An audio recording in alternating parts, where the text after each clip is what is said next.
Hello all, welcome back to Cornwall. Sitting on a plastic container. I don't know why, but I am. You're all hoping that it's going to collapse, but it won't, because this is the fourth time I've done this. For some reason, the camera keeps going out of focus halfway through. So this ain't going to collapse. You're all not going to have a laugh, see me fall on the floor, sturdy stuff. So welcome back. Hope you're all well. One thing I'm not going to talk about today is the weather. A lot of people are talking about the weather. I'm not talking about the weather. Although I think I've said weather 4 times now. I don't know. Enough about the weather. Um, let's have a bit of a tour around. Let's see if the cabbages remained where I last left them in the previous video.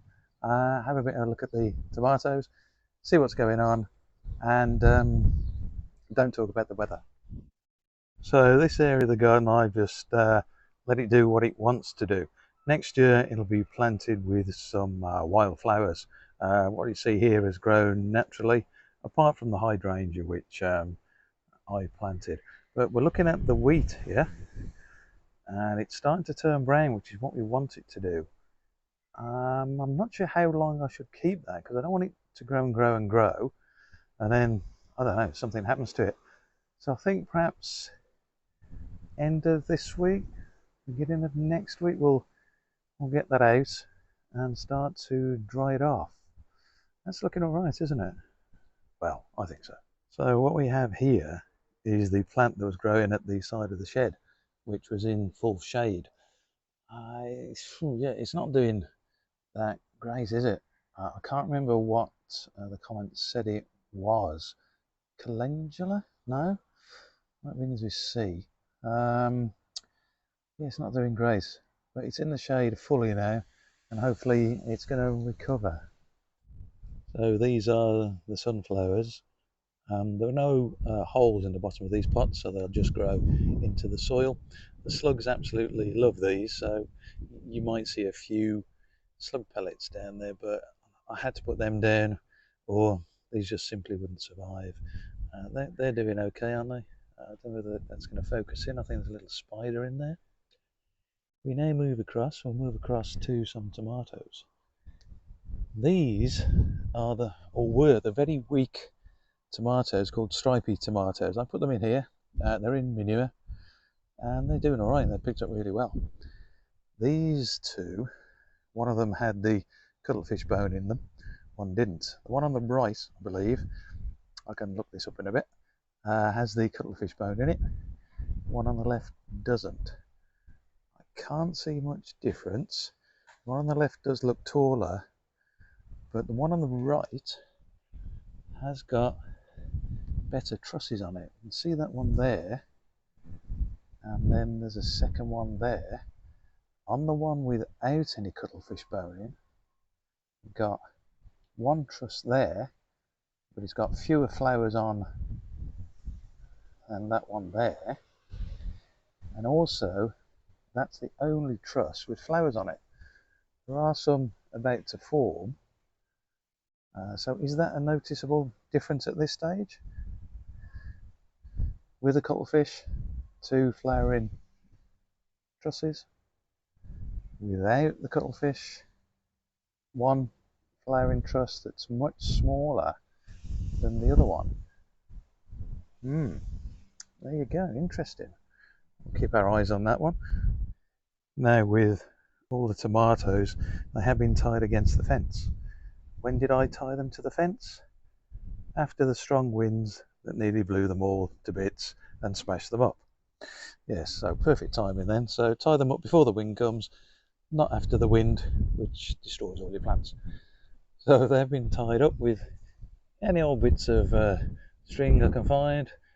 There you go, that's an old curtain cord, old shoelace, and whatever else I could find kicking around.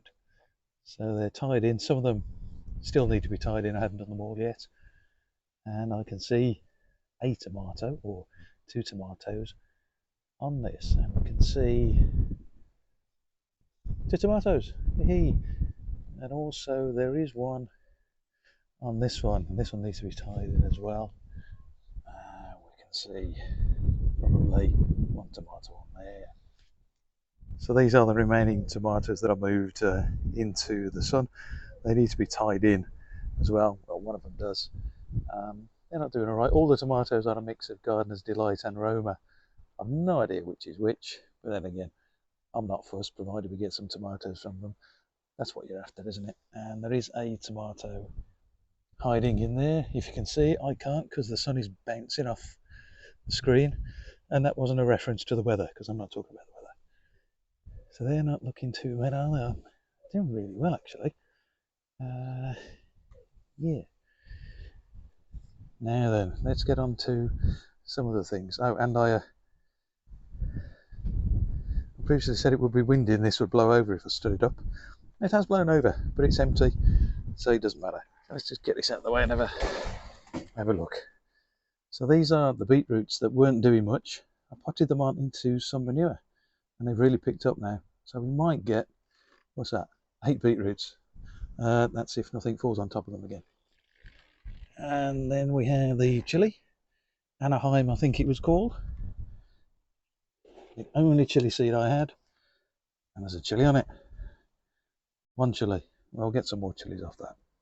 So let's move across to, these are the butternut squash. They have been potted up into manure from the manure bag that you might have seen in the previous video.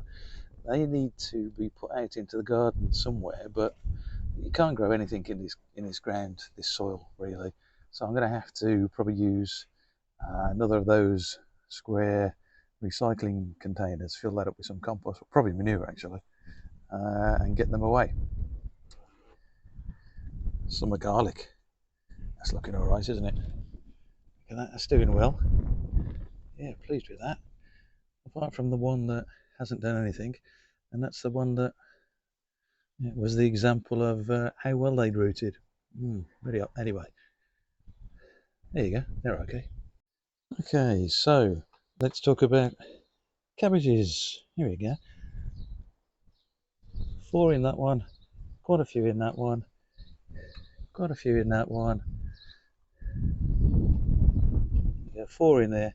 That's in manure, that's in compost and manure, compost and manure. And the question is, why are there 4 in that one and a lot in the others? Well, simple answer is I've no idea. I don't know why I only put 4 in there. Doesn't make any sense, does it? Of course it doesn't. But they're doing okay. They're doing okay. Now, didn't fall over. It's still standing. That's a sign, isn't it? It's still standing. It's looking all right. But there are some differences here. So that one, get out of the sun. That one, that's not a reference to the weather. That one is in pure compost. It's in that compost bag. That one has got a 2-inch layer of compost, sorry, a 2-inch layer of manure and an inch of compost on the top. And there is definitely a difference between the two. They are better than them there. And there have been some failures here. Despite there being some failures, I did add additional sealings in when some failed, and there are still failures. Whereas in here, there's only one. There's only one that's failed. So the reason for the difference, the reason I think is that compost dries out very quickly. Whereas this, I believe the manure at the bottom is retaining moisture, and then the compost on the top is sucking up the moisture from the manure so it doesn't dry out that quickly. Whereas this one just dries out all the time.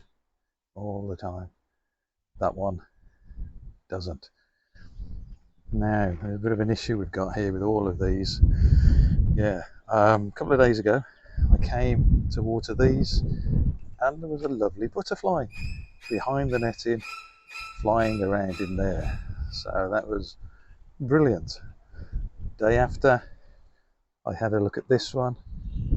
Butterfly flying around in there. Marvellous.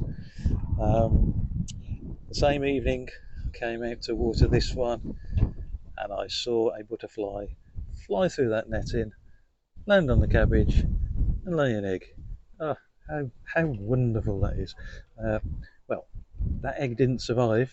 I can't tell you what happened to it, but it didn't survive. So I have checked all of these for any eggs that may have been laid, but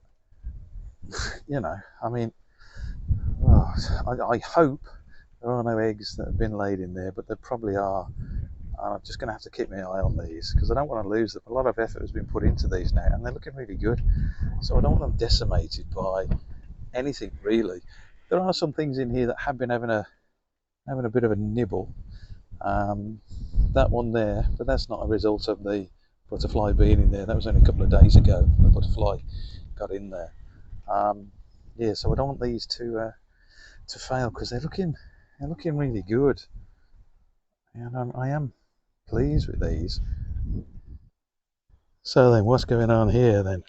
So I intend to sow some carrots, but not but, and I'm going to mix the compost that dries out a lot in with that grass you can see there, and put those carrots in them. So it needs to tip the compost in there, mix it all about, and away we go. So let's quickly tip this into here. I don't think there's enough. That's obviously going to blow next door. Give this, there we go, it's gone. Yep, not too bad. So let's give this a good old mix up. There you go, that's looking all right, but I am going to put a layer of manure on the top.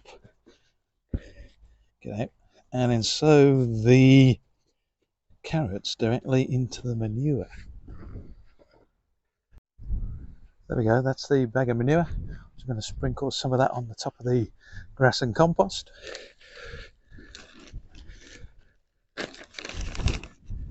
Break it down, spread it around a bit, put a bit more in. It might be enough in there. Put that down there, spread that around. There we go, that's looking pretty good, isn't it? What's wrong with that? Put the carrot seeds on the top of them. Some of it's still a bit chunky, but we're going to live with that. Tap it down a bit, put some seeds on it, cover it up, see what happens. There we go, carrot seeds are there. We all know that in these packets of carrot seeds there are thousands of seeds. So I've sown 347 carrot seeds. I'm going to cover them up, bit of water, and then that's it. So final sign off. Thank you for watching this. Thank you for taking your time to watch this. Thank you to everybody that subscribed and the people that haven't but are still watch this. Thank you for your time. Just one final thought. If anybody knows a way of stopping butterfly eggs from hatching, that's going to be really useful. There is the potential I have to be away from the house for a couple of days, and I don't want to come back to find all that lot over there completely decimated. If anybody's got any ideas, greatly received. Thank you. All the best. Take care of yourselves. Bye bye.